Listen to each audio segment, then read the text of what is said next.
Now, 25 years ago today, the BBC News music was actually born. After introducing the news every day around the world, the theme has gone viral on social media.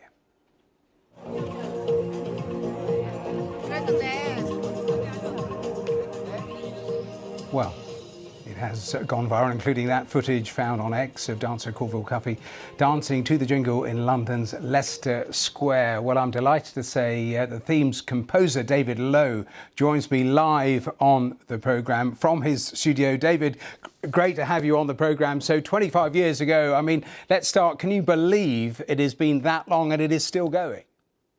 Hi, Matthew. Yes, well, it is totally amazing. I mean, when we did it, we sort of designed it, you know, with the idea that it wouldn't just be a piece of music, it would be a brand, you know, it'd be a sound that just carried on as the BBC News sound. And that was the sort of the reason, in a way, that was one of the parts of the brief that was very important. But you know, I 25 years ago, I don't think I would have imagined that it would still be running 25 years later. So it's absolutely fantastic. And I'm still excited about it. I'm still updating it all the time with lovely Chris Cook from the BBC that you probably know very well.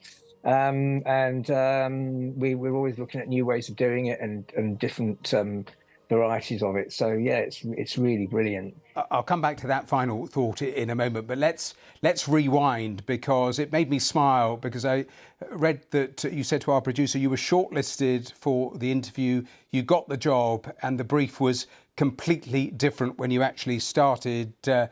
Sounds incredibly familiar for someone inside the building. So take me through that sort of process, what you thought you were being hired for, and then what it was like trying to actually pull it off. Well, it was an interesting process, because what they wanted to do was not get me to all our composers that were pitching to come up with an idea straight away. It was a case of finding somebody they wanted to work with, and very fortunately, I seem to have got the job. And but the brief was very specific. It was about finding a completely different sound to anything that had been heard before on the BBC or indeed any news service globally, to create a brand new sound and something distinctive and memorable. And it had to have a very identifiable sound. It could be music, it could be a sound effect or whatever, that would, as soon as you heard it, you'd know that that was the BBC News, no matter how many different ways it was used. And there are now thousands of different variations that I've done over the years for all BBC India, BBC Africa, BBC America, Scotland, Ireland, Wales, the English regions. They've all got their own particular sort of version of it. But when you listen to it, you can still identify it as being the news. And that was a very important part of the brief. So, a final thought then. Why do you think it works so well? Because you managed to integrate the pips, which has great tradition, so many different things that you've weaved into this. Did you know when you finally composed all of it that it would actually succeed? It did what you were tasked to do. Did you know it would work? In a funny sort of way, I didn't really. It was one of those moments that I had the idea in my head on the way back from the meeting, in fact, on the train. And I only had about a day or so to put an idea together to take it back to the BBC. And it wasn't about finding the idea straight away. It was about meeting the team, introducing me, saying I'm going to be doing the music. So I had this idea buzzing in my head. And I thought, you know, I'll do it. I'll try it. And so I just put it together, you know, and it seemed so good with the pips as the sound and the fact that it was accurate and reliable. And then we've got this sort of very strong, solid bass line, you know, with a depth. And so all the things that the music says are all the things that you want BBC News to say. So I put it together and I played it to them at the meeting, and they just went, well, that's it, you've done it, you know. And so it was one of those moments in life where, you know, that you think, yeah, there we go.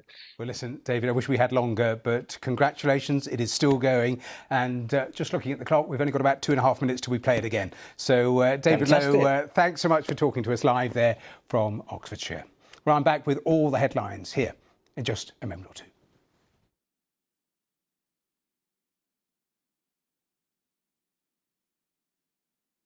Welcome to breakfast. Thanks for...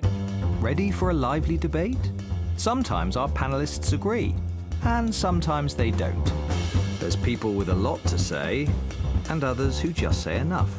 Some who want to ask the hard questions, some who want to avoid them, and some who think they have the answers. They're guaranteed to keep you entertained, whether you agree or not.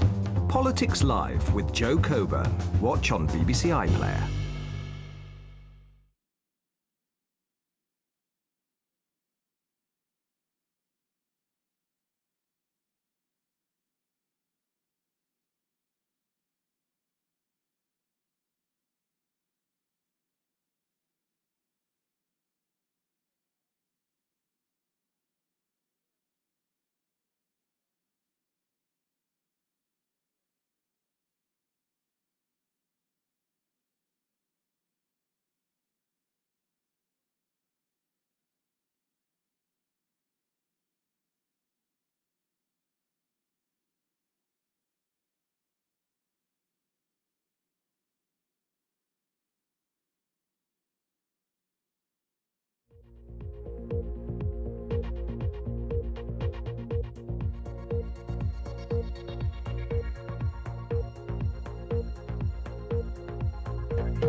Live from London, this is BBC News.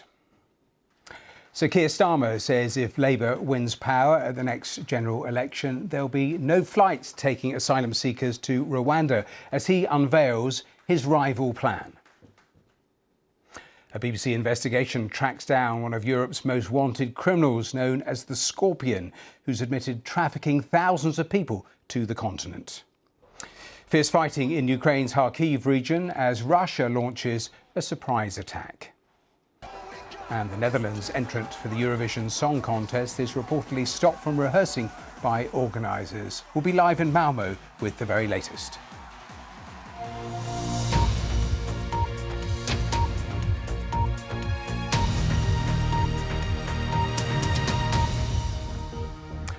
Welcome to today's Verified Live. We begin with what is shaping up to be one of the central dividing lines at the UK's next general election.